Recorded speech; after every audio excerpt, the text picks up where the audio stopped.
There comes a point in some people's lives when something quietly changes. Nothing dramatic happens. Nothing necessarily goes wrong. You still wake up in the morning. You go to work. You answer messages. You eat dinner. You still laugh when something is funny. But somehow, the things that used to excite you don't have the same pull anymore. Maybe you spent years thinking about your next promotion. Now, the idea barely moves you. Maybe you used to care deeply about how people saw you. Now, trying to impress people just feels exhausting. You finally buy something you've wanted for months. You bring it home. You enjoy it for a few days. And then, it's simply another object sitting in the room. Or maybe you finally reach a goal you had been chasing for years. And instead of feeling transformed, you just feel normal. That can be unsettling, because most of us have been taught that desire means we're alive. We should want something. We should have goals. We should always be building toward a bigger future. And if we suddenly don't know what we want anymore, the obvious thought is, something must be wrong with me. But that isn't always the whole story. Now, before we go any further, there's an important distinction. A persistent loss of interest or pleasure can be a sign of depression, especially when it comes with hopelessness, exhaustion, major changes in sleep or appetite, isolation, or difficulty getting through ordinary daily life. Taoist philosophy is not a replacement for mental health care, and emotional numbness should never automatically be romanticized as spiritual awakening. But there is another experience, one that can look similar from the outside. You can still enjoy things. A good conversation still matters. Music can still move you. You still care about people. You still notice the evening light through a window. You still enjoy a quiet cup of coffee. You just don't feel the same desperate need to get somewhere anymore. And this is where Taoism becomes interesting, because more than 2,000 years ago, Taoist thinkers were already asking what happens when a person stops organizing their whole life around wanting more. The Tao Te Ching is traditionally associated with Lao Tzu. The old story says that Lao Tzu became tired of civilization, so he left society behind. At the western border, a guard supposedly asked him to write down his wisdom before disappearing into the wilderness. It's a beautiful story. Whether it happened exactly that way, no one really knows. Most scholars today believe the Tao Te Ching took shape over time. Its sayings and ideas probably circulated during ancient China's Warring States period. And that background matters. This was not a peaceful age. Kingdoms competed for power. Rulers wanted stronger states. Advisors traveled from court to court offering ideas about government, discipline, warfare, morality, and control. Everyone seemed to have a plan for fixing the world. Then Taoism appeared with a very different instinct. Maybe part of the problem is all this constant interference. Maybe not everything becomes better when we push harder. Maybe a human life can also become distorted by too much effort, too much ambition, and too much need for control. This is why the Tao Te Ching keeps returning to simplicity, not poverty, not giving up, not becoming passive. Something much more subtle, removing what isn't necessary, the extra pressure, the manufactured urgency, the constant feeling that your current life is only a waiting room for your real life. Think about a normal morning. You wake up. You pick up your phone. Within 10 minutes, you've seen someone standing next to a new car, someone showing off a beautiful house, someone celebrating a promotion, someone with the body you're apparently supposed to have, someone traveling through Italy, someone younger than you explaining how they became financially independent. And somehow, before you've even had breakfast, your life already feels inadequate. Yesterday, you weren't worried about your kitchen. Now you are. 5 minutes ago, you weren't thinking about retiring at 40. Now you're wondering whether you're falling behind. Nothing changed in your actual life, but several new desires have entered it. That's one of the strangest things about modern desire. We don't simply want things. We are constantly being shown new things to want. And after a while, it becomes difficult to tell which desires are actually yours, and which ones you picked up from watching someone else's life. Taoism is sometimes described as a philosophy of desirelessness, but that can be misleading. The Taoist sage isn't supposed to become a stone. If you're hungry, you eat. If you're tired, you rest. If work needs doing, you do it. If someone matters to you, you care. The problem isn't every ordinary preference. The problem begins when desire becomes tied to identity. You don't simply want to earn more money. You need the money to prove that you succeeded. You don't simply want to be healthy. You need your body to prove that you're disciplined. You don't simply want to create something good. You need people to notice what you created. That's different. At that point, you're no longer just doing something. You're asking that thing to tell you who you are, and that's a heavy burden to place on a promotion, a bank account, a body, or an audience. Chapter 48 of the Tao Te Ching gives us a strange idea. In ordinary learning, we accumulate. We learn more. We know more. We add more. But in following the Tao, something is reduced, day after day. Less and less. That doesn't mean becoming ignorant. It means beginning to notice how much unnecessary baggage you've collected. The need to always have an opinion. The need to explain yourself. The need to win. The need to keep up. The need to make everyone understand you. The need to turn every hobby into something productive. The need to make every year better than the year before. You can carry these things for so long that they begin to feel like your personality. So when one of them disappears, the first feeling isn't always freedom. Sometimes it's confusion. Imagine someone who has spent 20 years trying to become successful. They know how to work hard. They know how to compete. They know how to postpone enjoyment. Then one afternoon, for no obvious reason, the old ambition stops feeling convincing, and suddenly they ask, now what? That can feel like losing direction, but maybe some directions deserve to be lost. The Zhuangzi, another foundational Taoist text, takes this idea even further. In one famous passage, there is a teaching sometimes translated as the fasting of the mind. It sounds mystical, but the idea is surprisingly practical. A crowded mind carries a script everywhere it goes. This must happen. That person should behave differently. I need this to work. I cannot allow that to happen. I have to prove myself. I cannot look foolish. Before reality even has a chance to unfold, we've already decided what it's allowed to look like. Zhuangzi points toward another possibility. What happens when the mind becomes less crowded? Not empty in the sense of being dead. Not passive. Just less full of conclusions. You listen before deciding what you're hearing. You respond to the situation, instead of responding to the story you already built around it. You stop forcing every event to confirm your identity. In Taoism, emptiness is useful precisely because it leaves room for something. A room is useful because there is space inside it. A cup works because it isn't solid. A doorway exists because part of the wall is missing.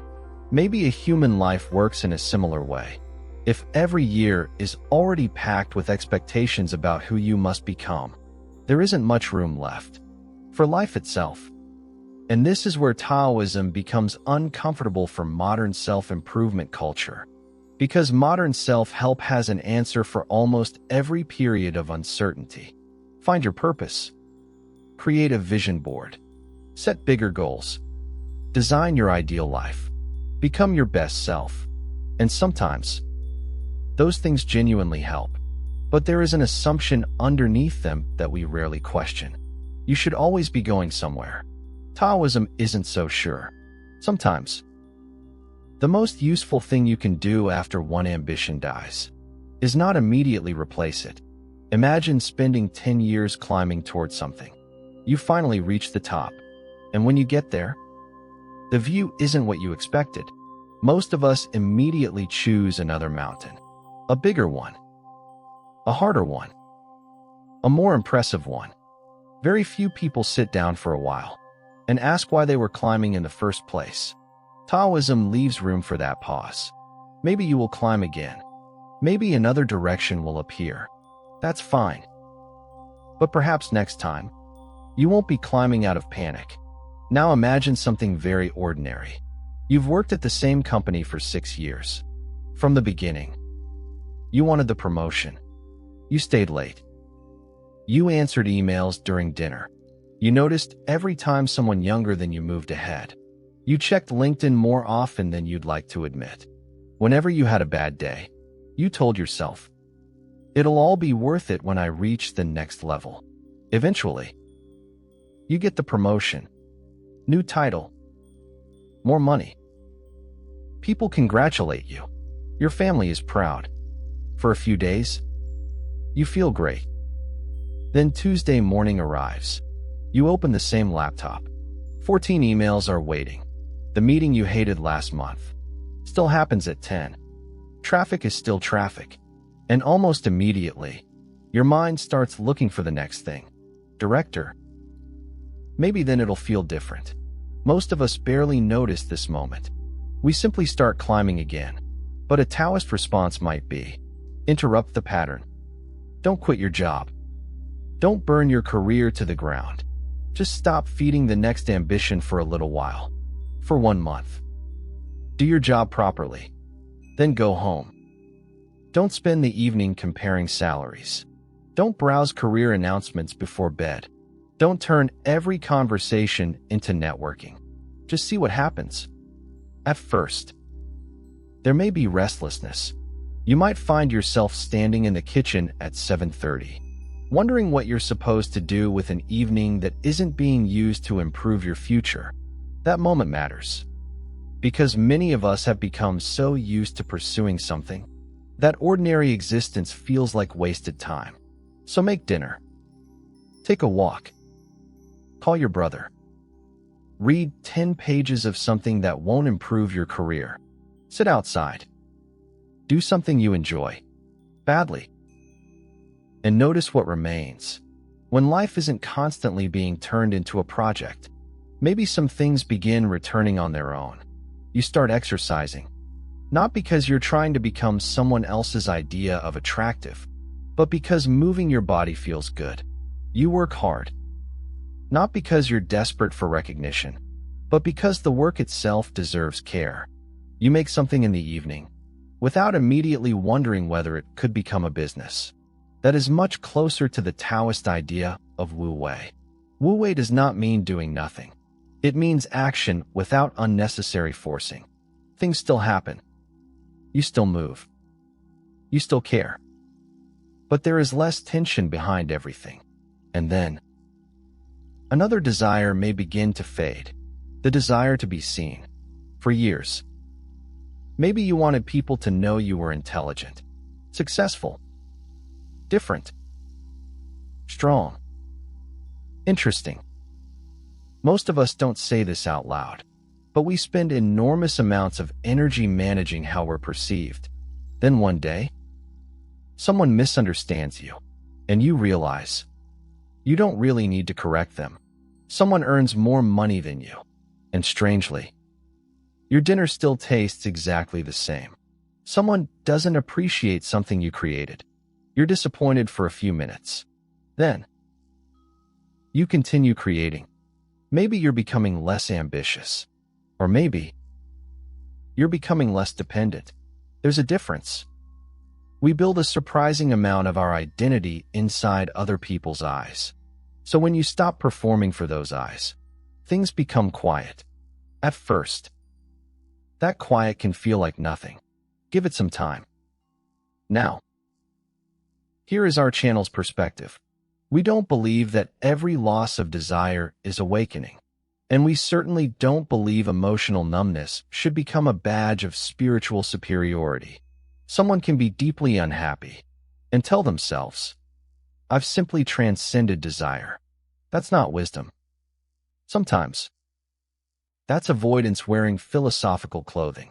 A more useful question is this: what remains? When the wanting becomes quieter, if what remains is despair, if getting through an ordinary day feels almost impossible, if you've lost interest in people and experiences that once mattered, if life itself feels empty or pointless, that deserves real care and attention. But imagine something different. The ambition becomes quieter, and you still laugh. You still care. You still notice beauty. You still become curious. You can work. You can love people. You simply don't need every experience to lead somewhere anymore. That's worth noticing too, because peace doesn't always arrive feeling peaceful. If you've spent years living on stimulation, competition, future rewards, and constant pressure, peace can initially feel like boredom. Silence can feel empty when you're used to noise. And we think this is one of Taoism's most useful lessons for modern life. The goal isn't to become a human being with absolutely no desires. The goal is to stop being dragged around by every desire that happens to appear. You can want something without becoming its servant. You can pursue something without making your dignity depend on getting it. You can fail without turning the failure into a verdict on your life. That's a very different kind of freedom. And maybe there is another fear underneath all of this. If I stop chasing, will my life become ordinary? Maybe. Maybe you will never become famous. Maybe you'll live in a fairly normal house. Maybe you'll have a job that sounds boring at parties. Maybe you'll cook dinner, walk the dog, pay bills, and spend Sunday morning drinking coffee with the same person for 20 years. No one will make a documentary about it. Modern culture has taught us to find this strangely terrifying. We're supposed to make an impact, stand out, build a legacy, be unforgettable. Taoism has very little patience for this anxiety. Trees don't seem concerned with whether anyone remembers them. A river doesn't need an audience. A bird sings, even when no one is recording it. Nature does very little branding. And yet, we rarely walk into a quiet forest and think, what a waste.